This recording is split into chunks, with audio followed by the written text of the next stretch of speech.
আমাদের আন্দোলন সংগ্রামের প্রেরণাদানকারী আন্দোলনের সময় যার সাথে দীর্ঘবার কথা হয়েছে, আমাদেরকে সাহস জুগিয়েছে বাংলাদেশ জাতীয়তাবাদী স্বেচ্ছাসেবক দলের কেন্দ্রীয় সংসদের যুগ্ম সাধারণ সম্পাদক নুরুল হক বাবু ভাই আমাদের মধ্যে বক্তব্য পেশ করবেন। নুরুল হক বাবু ভাই।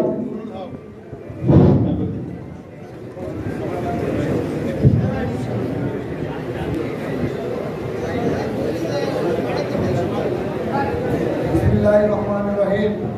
আলহামদুলিল্লাহি রাব্বিল আলামিন ওয়াস সালাতু ওয়াস সালামু আলা রাসূলিল কারীম।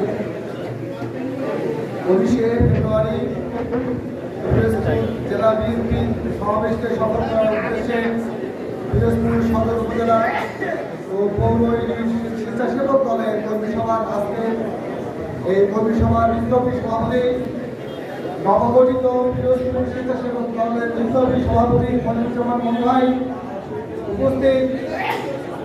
এই পিরোজপুর জেলার দায়িত্বে প্রধান বক্তা হিসেবে উপস্থিত আছেন আমাদের স্বেচ্ছাসেবক দলের বিপ্লবী সহসভাপতি, ঢাকা মহানগরের সাবেক স্বেচ্ছাসেবক নেতা, জনমনোনীত বিনয়ী বড় ভাই নাসির আহমেদ মোল্লা উপস্থিত আছেন। আপনাদের পিরোজপুরের মাটির কৃতি সন্তান জগন্নাথ বিশ্ববিদ্যালয়ের ছাত্র দলের সোনালী অতীত, বর্তমান স্বেচ্ছাসেবক দলের একজন কঠিন ম্যাচ মেকার, আপনাদের গর্ব আমাদের প্রিয় ভাই জসিমউদ্দিন ভাই এবং উপস্থিত আছেন আমার বন্ধু ধর্ম কলামিস্ট, চিন্তাবিদ, দার্শনিকের দ্বার প্রান্তে যার প্রতিটি লেখা ফেস্টিভ্যালের তার তত্ত্বকে উপরে ফেলার দেওয়ার চেষ্টা করেছে। সমস্ত ভয় ভীতি থেকে মুক্তিযুদ্ধ ও গবেষণা বিষয়ক সম্পাদক হারুনুর রশিদ, আরেক ছাত্রনেতা, আপনাদের পিরোজপুরের গর্ব কলেজের সাবেক নেতা এবং ঢাকা কলেজের অনেক নেতার কারিগর, আমাদের শিল্প বিষয়ক সম্পাদক নূরে আলম রিফাত এবং ইঞ্জিনিয়ারিং কলেজের ছোট ভাই স্বেচ্ছাসেবক দলের সদস্য রফিকুল ইসলাম রবি এবং পিরোজপুর সদর এবং পৌর বিভিন্ন ইউনিট থেকে আগত স্বেচ্ছাসেবক দলের ভাইয়েরা, আমার ব্যক্তিগত পক্ষ থেকে জানাই আসসালামু আলাইকুম ওয়া রাহমাতুল্লাহি ওয়া বারাকাতুহু। প্রিয় নেতৃবৃন্দ, আপনাদেরকে একটা জিনিস বলার জন্য আমি মনস্থির করেছি।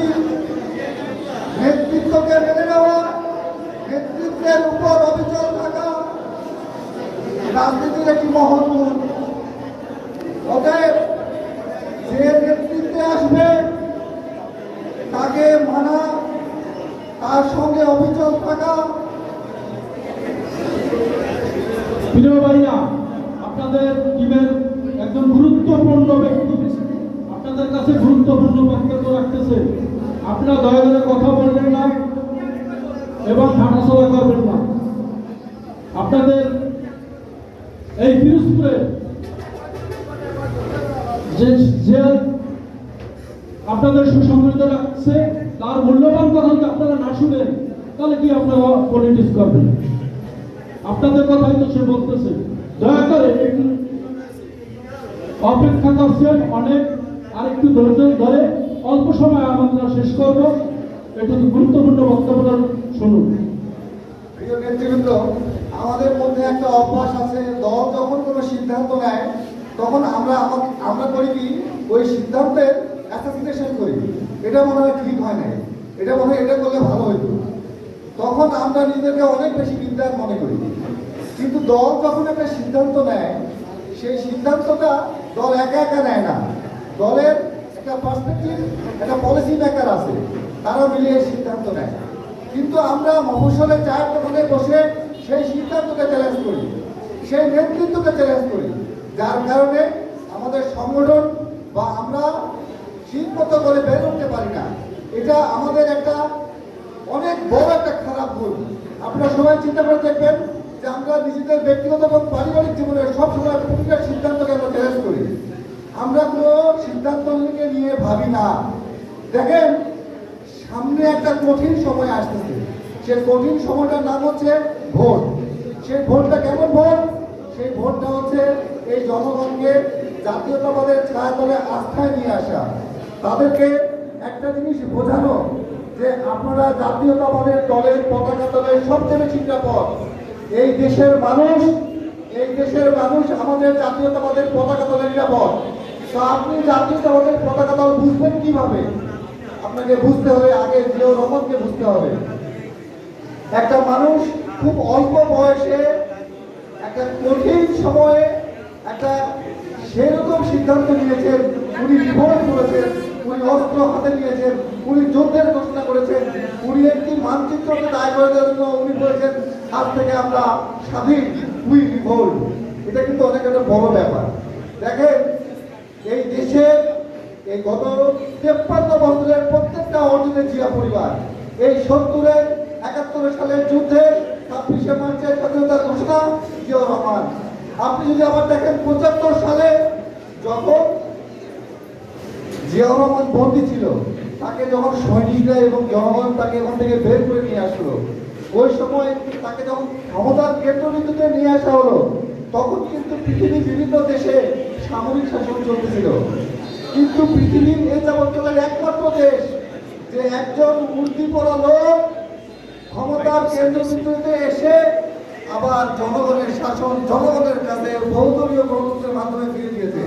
পৃথিবীর আর কোন দেশের নজির নাই, পৃথিবীর আর কোন দেশের নজির নাই যে একজন সামরিক মূর্তি পরা লোক ক্ষমতায় বসে কিছুদিনের মধ্যে জনগণের কাছে তার ক্ষমতা ফিরে দেয়।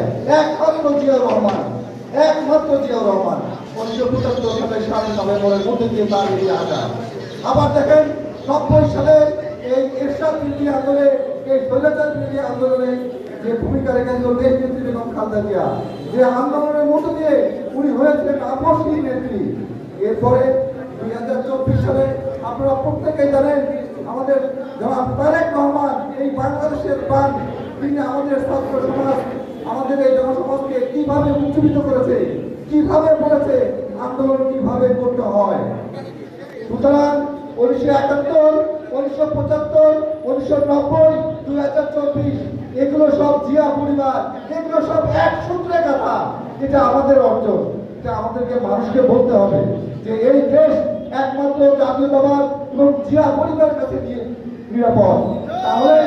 তাহলে এই দেশের মানুষ, এখন আপনারা এখানকার পিরোজপুরের সন্তান, আপনারা জাতীয়তাবাদী দলের প্রতিনিধি, আপনাকে দেখে এখানকার মানুষ বুঝবে বিএনপি কি, স্বেচ্ছাসেবক দল কি। এখন আপনাকে এই জাতীয়তাবাদের দর্শনটা যদি আপনি হৃদয়ে ধারণ না করেন, তাহলে আপনার চোখে মুখে সেই অভিব্যক্তি প্রকাশ পাবে না। সেই জন্য প্রয়োজন আপনাদেরকে একটু জানা। আমি অনেকক্ষণ ধরে দেখার চেষ্টা করছি যে আপনারা বক্তব্য দিতে এসে ভয় পাচ্ছেন, কাঁপতেছেন। আমি জানি যে গত 17 বছর আপনারা কোনো সুযোগ পান নাই এরকম মাইন্ডে বক্তব্য দেওয়ার। অতএব এখানে এসে আপনারা ভয় কাঁপবেন, এটাই স্বাভাবিক। কিন্তু এখন সময় আপনাদের হাতে, আপনারা নিজেদেরকে তৈরি করুন। কারণ আপনারা প্রত্যেকেই এক একজন বিএনপির প্রতিনিধি, যারা ভাবতেছেন যে আজকে কমিটি হয়ে গেছে, আমি পাই নাই, আমার আর দল করার দরকার নাই, এটা ভুল হবে। কারণ রাজনীতি একটা মানুষকে এমনভাবে সচেতন করে, যদি আপনি মনে করেন যে আজকে আপনি রাজনীতিতে থাকবেন না, তাহলে আপনি সিদ্ধান্ত নেন আগামীকাল আপনার চাইতে কম লেভেলে, কম বুদ্ধি সম্পন্ন একটা মানুষের দ্বারা আপনি নেতৃত্ব পাবেন। সে আপনাকে বলবে উঠো, বসো, করো, আমার কাছ থেকে চারিত্রিক সনদ নাও। রাজনীতির জায়গা আপনি হারাবেন না।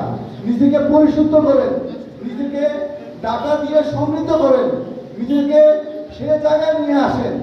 রাজনীতি একটা নেশাতে পরিণত করুন, তাহলে দেখবেন দল আপনাকে মূল্যায়ন করবে। আপনাকে উপর থেকে দেখা যাবে। এখনকার AI এর যুগে, এই আর্টিফিশিয়াল ইন্টেলিজেন্সের যুগে কোনো প্রতিভা লুকায়িত থাকবে না। তাই আপনাদের এই জ্ঞান অর্জনকে অভ্যাসে পরিণত করুন। ইনশাআল্লাহ এই পিরোজপুরের মাটি যেভাবে আন্দোলন সংগ্রামের মধ্য দিয়ে স্বেচ্ছাসেবক দল প্রতিষ্ঠিত করেছে যে এটা 1 নম্বর অঙ্গ সংগঠন, ইনশাআল্লাহ এর ধারাবাহিকতা যেন জেনারেশনের পরে জেনারেশন বয়ে নিয়ে যায়, সেই আশাবাদ ব্যক্ত করে আমি আমার সংক্ষিপ্ত বক্তব্য এবং আপনাদের ধৈর্য না করার জন্য অসংখ্য ধন্যবাদ। আমি আমার বক্তব্য শেষ করছি। খোদা হাফেজ। বাংলাদেশ জিন্দাবাদ। শহীদ অমর হোক। জিন্দাবাদ। বাংলাদেশের প্রাণ তারেক রহমান জিন্দাবাদ, জিন্দাবাদ, জিন্দাবাদ।